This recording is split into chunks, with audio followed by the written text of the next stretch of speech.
Welcome back to the Talking Hedge. I'm Josh Kincaid, and this is your Cannabis Business Podcast. Today, we're going to be talking about hemp and why it might be a waste of time for cannabis companies, as well as some other options to invest in, wholesale prices, 3 great ways to invest in cannabis that doesn't touch the plant, and an all-in-depth market review in terms of pricing.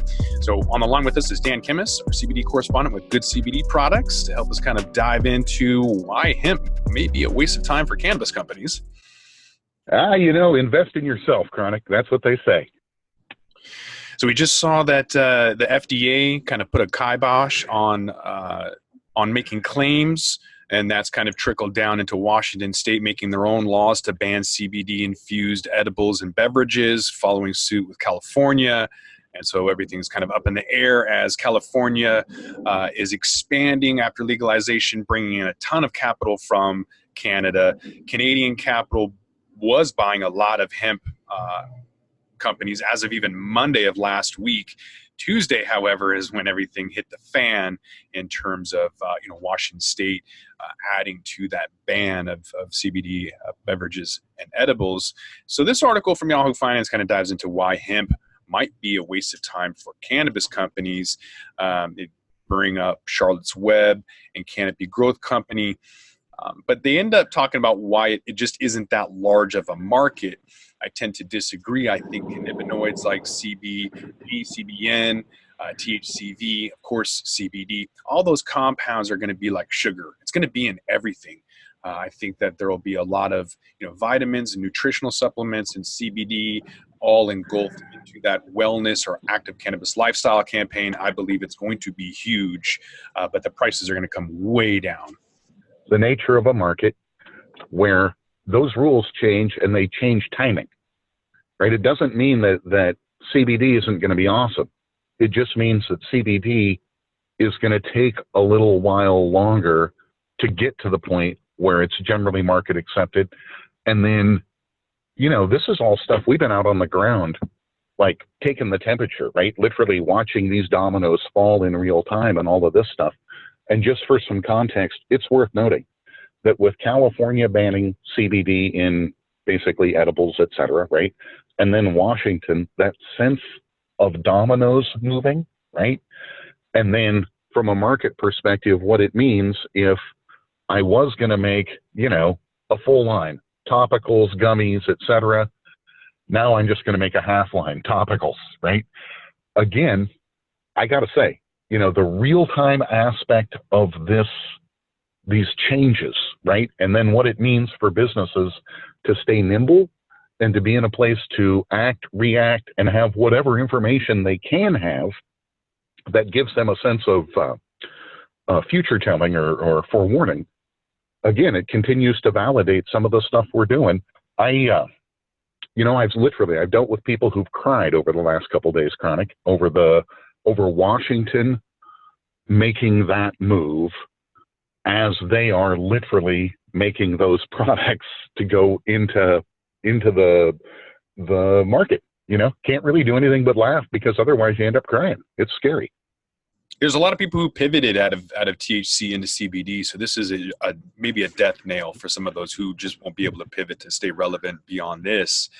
But looking at how the hemp market isn't all that big, we're looking at the total CBD market in the U.S. could be as big as $24 billion in the next 4 years, according to the Brightfield Group. However, when it comes to hemp-derived CBD, the number is much smaller, with some estimates coming in around 10% of that total figure at around $2 billion. So that's smaller than the total California cannabis market today. Other factors that'll help improve other factors that will prove to be challenging is with Canada. You're looking at the Canadian market for legalization of round 2 for some concentrates and infused products being delayed from October 17th until at least mid-December, pushing that market back too. So it's not just California, it's not just Washington. Canada's kind of jumping on that bandwagon too of kind of waiting. And so asking what companies should do, you're looking at MedMen with the multi-state operator kind of decreasing in value. Cureleaf Holdings had a couple almost $1 billion acquisitions, got slapped by the FDA, said no more. With the claims of, whether it's alert or awake or whatever, I can't do that anymore. So you're going to have to pivot in order to stay relevant. We're seeing some of the wholesale cannabis pricing rising in the U.S., and it's kind of interesting because we're seeing that Oregon has 6.5 years supply, but as we get boots on the ground, we're finding that really it's not very good quality. It's why it's not selling. It's why there's a lot of excesses, because nobody wants it. Well, yeah, I mean, again, think about any other bulk grass. Okay, a bunch of hay. Here's some new hay. Here's some old hay. Which one do you want to buy? Right? And so Oregon's just an example where, again, a couple of bullet points. Hey, there's a lot of extra weed. Hey, farms are in distress. Hey, this, hey, that. It's not enough. There's a lot more detail. And this, again, is part of why we go into the field, is that the detail is really, it's juicy and you need to know. If you're in the biz, you need to know. Yeah, apparently the Oregon Liquor Control Commission announced in late May it would temporarily stop processing licensing applications. They had 1,001 licensed growers as of May 23rd and another 847 assigned applications and 477 ready for assignment applications in queue. So that's pretty crazy. I think we have 1,400 licensees, 800 of which are active, but they're probably growing at 50% canopy capacity. So they're not growing at full scale. But if they do, we're going to see a lot of oversupply, just like Oregon had, that kind of crippled their market. So wholesale prices are rising in mature adult states. I think we're going to kind of see Washington State increase in price as better producers are coming on board with better products. I've been smoking this Blue Dream Outdoor, 16%, very nice, energetic, euphoric, kind of like a good coffee. But there's really good cultivars out there where, your nose is really going after those terpenes and those effects. And I think as we kind of get more mature, we're going to get rid of that, that Blue Dream that's bland, and we're really going to start to see some nice strains come on board where people will be willing to pay more money for that. Well, it's crisp this morning, right? It's late August in Washington. It's that time of the year, the fall as it comes on and the next harvest set and all of this.